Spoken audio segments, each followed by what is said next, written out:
LeBron James, for most of his career, has stayed out of trouble and rarely ever generated negative headlines. He's been known for being not only the greatest player of his generation, but also a role model off the court, somebody who many kids look up to. Usually, he knows how to interact with the media, and most of the time, he knows how to say the right things. However, there's been some times where that hasn't been the case. Despite his image as one of the greatest stars on and off the court, there have been some moments when he looked like the villain. How's it going, folks? My name's Andy, and in this video, we're gonna take a look at the 5 most controversial moments of LeBron's NBA career. And without further ado, let's begin. Number 5. The Decision. While some would say that the decision was the most controversial event of LeBron's career, it wasn't really that bad if you look at it objectively. He was a superstar who wanted to join a different team because Cleveland was clearly not doing enough to help him win. The problem was how it happened. I mean, LeBron had an entire TV show dedicated for his decision. It was a pretty self-centered move. Bob Ryan of the Boston Globe described it the best. LeBron was beloved because he had preached community and loyalty. He was the hometown kid made good, and that resonated in an area hard hit economically. Yes, even more than other locales in this country. He was a source of pride, he was one of them, and now he has abandoned them. While there was nothing inherently wrong with leaving them for another team, it looked really bad because of all the years LeBron praised loyalty, especially after so many years of claiming to be Cleveland's savior. It's just the hypocrisy and arrogance that was too much. And especially when the Big Three initiated their own welcome party, where LeBron shouted that they would win not 1, not 2, not 3, not 4, well, maybe just 2. Everyone, from GMs to former players, condemned him for this decision. Even a member of Al-Qaeda said that LeBron is a very bad man, he should apologize to the city of Cleveland. Michael Jordan commented and said, "There's no way, with hindsight, I would have ever called up Larry, called up Magic and said, hey look, let's get together and play on one team." Others have said that his legacy would never be the same again. However, it's safe to say that nowadays, his basketball career bounced back after that, and in hindsight, this decision did not affect his legacy as much as people thought it would. Number 4. LeBron James' comments after losing the 2011 finals. The Miami Heat had championship aspirations right when LeBron and Bosh joined the team. However, as we all know, their playoff run in 2011 was stopped to a halt by the Dallas Mavericks. Throughout LeBron's first season in Miami, he was by far the most hated player in the entire league, and probably the most hated athlete in the entire world. That's why most fans were rooting against him. After losing in 2011, LeBron conducted his infamous post-game interview in response to his haters. All the people that was rooting on me to fail, at the end of the day, they have to wake up tomorrow and have the same life that they had before they woke up today. They have the same personal problems they have today. I'm going to continue to live the way I want to live and continue to do the things that I want to do with me and my family and be happy with that. They can get a few days or a few months or whatever the case may be on being happy about not only myself, but the Miami Heat not accomplishing their goal, but they have to get back to the real world at some point. Afterwards though, he backtracked and clarified what he meant. Quote, "I wasn't saying I'm superior or better than anyone else, any man or woman on this planet, I'm not. I would never ever look at myself bigger than anyone who watched our game. It may have come off wrong, but that wasn't my intent." However, it certainly sounded that way and the damage has been done. This was also a week after him and Dwayne Wade made fun of Dirk Nowitzki for being sick. Oh, did y'all hear me cough? I think I'm sick.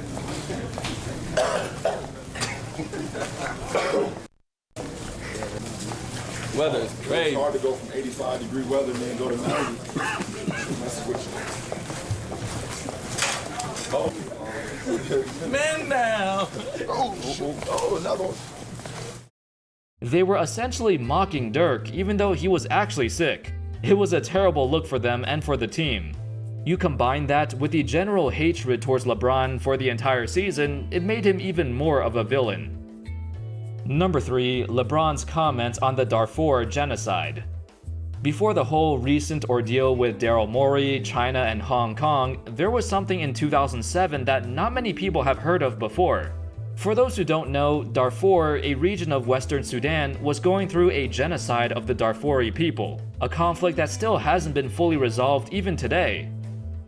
At that time, LeBron's teammate Ira Newble was aware of China's involvement in this genocide, urging the Chinese government to change their policies before the 2008 Summer Olympics. So Newble sent the government a letter that said, "China cannot be a legitimate host to the premier international event in the sporting world, the Summer Olympic Games, while it remains complicit in the terrible suffering and destruction that continues to this day." Every single player on the Cavs signed this letter except for two players, Damon Jones and LeBron James. LeBron was asked why he didn't sign the letter, and he said he didn't know enough about the situation to comment. However, it was widely believed that that answer was a cop-out, and it was mainly due to money. At that time, LeBron had a $90 million deal with Nike, which has huge business interests in China. And Damon Jones, the other guy who did not sign the letter, also had an endorsement contract with an up-and-coming shoe company in China. So, were LeBron and Damon really not aware of what was going on in Darfur, or were they just trying to protect their business interests in China? Number 2, Nike confiscates video footage of LeBron getting dunked on. LeBron James has held his fair share of basketball camps around the country, usually sponsored by Nike. At these camps, there's always been a number of reporters who are recording what's going on there, as the camps were public and always allowed reporters to see what was going on. However, in the LeBron James Skills Academy in 2009, during a pickup game between LeBron and a bunch of college kids, this is what happened. Ryan Miller, a freelancer for CBS Sports, was at the camp, doing what every other reporter was doing, recording footage, asking players for interviews, and just gathering information for the media. During the pickup game, Miller was recording. That's when 21-year-old Jordan Crawford dunked on LeBron James.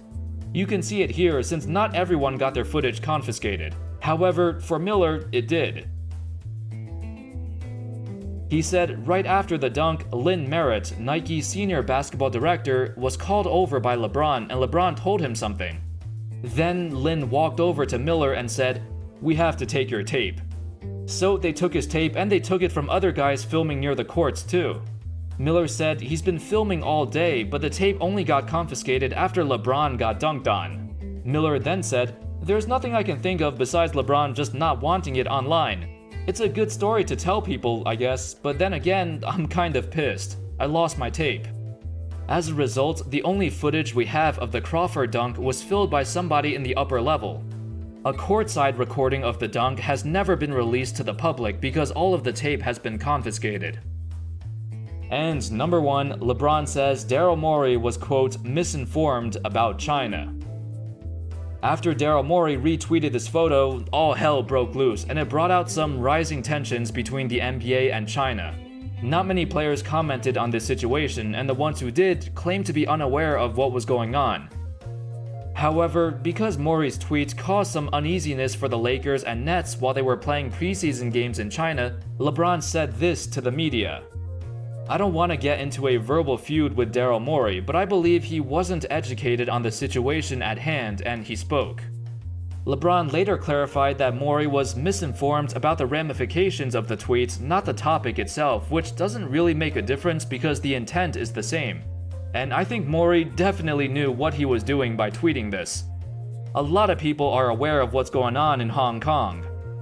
It's kinda weird because LeBron said Morey was misinformed, but then admitted that he himself did not know about what was going on in China.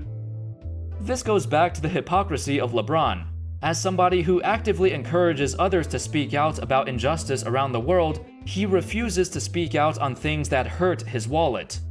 It makes this quote from him back in 2018 seem kinda ridiculous.